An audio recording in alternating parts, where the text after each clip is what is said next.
Hi, I'm Weston. I love talking about the Rangers, and I'm here to preview the Rangers' upcoming first-round Stanley Cup playoffs matchup against the Washington Capitals. The Rangers, winning the first seed in the East and the first seed in the entire NHL, this weekend will get ready to play the Washington Capitals in the first round of the 2024 Stanley Cup playoffs. And you might be wondering, Weston, where have the Rangers videos been? TLDR. Work has been busy. Also, the Astros started it, and the games over the past 3 weeks for the Rangers have been meaningless because everything has pretty much been locked up.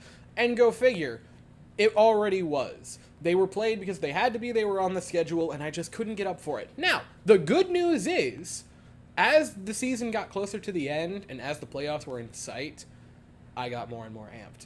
So now that we're at the playoffs, I cannot wait for Sunday afternoon. Because while statistically the series looks very lopsided, and I'm going to talk about how, well, it just kind of is, seeing the Rangers and Capitals in a playoff series just brings back all the warm fuzzies of, like, the mid-2010s. So the question of how do the Rangers and Capitals look at each other statistically? Well, the Rangers were really good, and not to be mean, but the Capitals kind of got a playoff spot by proxy. It was much less that they fought and clawed their way to a playoff spot. They just kind of didn't collapse, which should be applauded because everyone else in the Eastern Conference kind of did. But you look at the numbers for the Washington Capitals, and I'm not trying to sound overconfident. I'm not trying to say that it's over. Because as we've seen very recently, like, a year ago, winning a lot of regular season games and being statistically better than your opponent doesn't mean a whole lot, because funny little thing, I know the Rangers won the President's Trophy and won 55 games this year. There was a team last year called the Boston Bruins that won 65 games and also won the President's Trophy. They did not win a round. So just because the Rangers should beat the Capitals in this series, ease up. But I know what you're thinking, which is that you don't just want me to point out the fact that the Rangers won a lot more games and scored a lot more goals than the Capitals. You want me to dig into some of the nitty-gritty. How should the Rangers actually be able to win the series, and what's the big thing that they should be watching out for? Well, couple of things. One, his name is Alex Ovechkin, and I don't know if you've noticed this, he kind of scores a lot of goals. Now, there is a big difference. In my first season ever making videos on this channel for the New York Rangers, I talked about a guy named PK Subban who had a game against the Rangers where he scored a couple of goals and had a big day points-wise. And I pointed out the fact that he is past the prime of his career at that time, which he was, but not washed. There is a big, big difference. Alex Ovechkin is probably past the prime of his career. He's not going to be scoring 50 to 60 goals anymore. However, despite the fact that he started the season terribly, he still winds up with over 30. And in the second half, he was a monster. It felt like every night this dude was having a multi-goal game. And he manages to bring back a terrible-looking season into a pretty respectable one. A down year for sure, but not bad. Regardless of his age, regardless of what the numbers say, he scored a lot in the postseason, and he scored, by the time, this time next year, might have scored the most goals of any player in the history of the sport. He is the biggest thing to watch for, and that might be the lowest of low-hanging fruit, but it has to be the thing on the Rangers' mind. The other thing for the Rangers to control on their end, and again, low-hanging fruit, but there is a reason that the fruit hangeth so low, embarrassed them on special teams. The Rangers had the third-ranked power play and penalty kill this season, being 26th in power play and 84th for penalty kill. The Capitals, on the other hand, the 18th ranked power play at 21% and the 19th ranked penalty kill at 79%. The Capitals are a team that is not going to score a whole lot of goals in the games that they win. It's going to be tight wins where they just sneak one away from you, and the games that they lose will probably result in the Rangers kind of curbing them.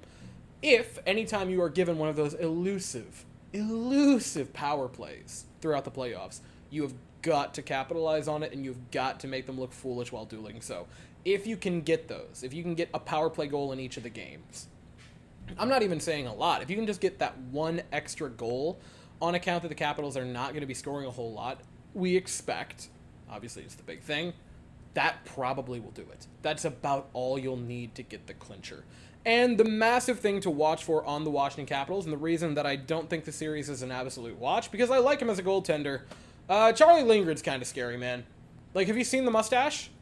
It's terrifying. He had a very nice season this year, finished 15th in goal against or goals stopped above expected according to Money Puck. A very, very respectable season out of Charlie Lindgren, and towards the end was kind of dragging 19 other dudes towards a playoff spot. I'll say 18. Ovechkin was also helping him, but just kind of drug them over to it. Like, Shesterkin was able to rebound and end up with a very, very good season. Finished top 5, I want to say, in goals stopped above expected. Finished with a record of 36, 17, and 2. Lindgren had a 25, 16, and 7. A very respectable season for Lindgren. You look at his goal against, you have a 2.67 and a 9.11 save percentage with 6 shutouts. I don't know that he can steal an entire series, but I think there is more than likely a chance he'll steal a game and make other ones close, and all it takes is a little bit of a veteran team like the Capitals to be galvanized by that performance. And it's not impossible to see how the series could get incredibly nerve-wracking and possibly see a game 6 or 7. It's also incredibly worth noting that in the season series, the Capitals and Rangers split it 2 apiece. The Capitals blew the Rangers out in the first meeting in a 4-0 game. The Rangers returned the favor, winning 5-1. Capitals responded with a tight, narrow 3-2 victory, and then the Rangers responded again in kind with a 2-1 victory. I understand that the Rangers, on paper, have a lot of things going for them, and it should be very simple and easy. I am not willing to say that this is out of the possibility. I think the Rangers are going to win this series. I think they're going to do it in about 5 games. But all the people saying that it's not going to be competitive and it's going to be a sweep for the Rangers, I just don't think fear what a really good goaltender and literally the greatest goal scorer in the history of the sport can do for the rest of the team as soon as you get to the playoffs. Because yes, the Capitals have a bad goal differential, and yes, they did not have a good record. They had a technical losing record, if you want to be a jerk about it, because yeah, if you watched all 82, you were sad more often than you were happy. Yes, the Rangers won 55 games. Yes, they won the President's Trophy. But all of a sudden now, it's Friday. All of the last games were played yesterday. Everyone's 0-0. Every goal differential is nothing.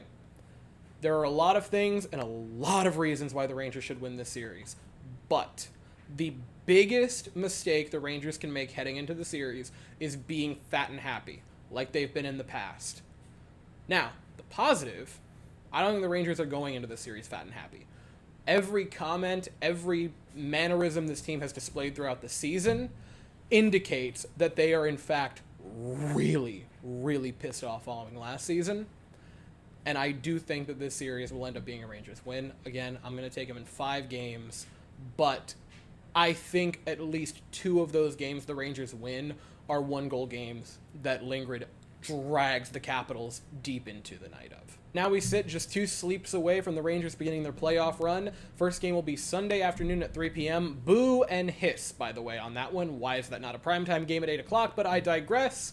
I will be here afterwards to talk about it, like I will be here after every playoff game to talk about. We're very much back, ladies and gentlemen. But as for right now, that is all I have to say. So if you enjoyed the video, please consider to like and subscribe. Thank you all so very much for watching. I hope you all have an absolutely fantastic day, and as always, go Rangers.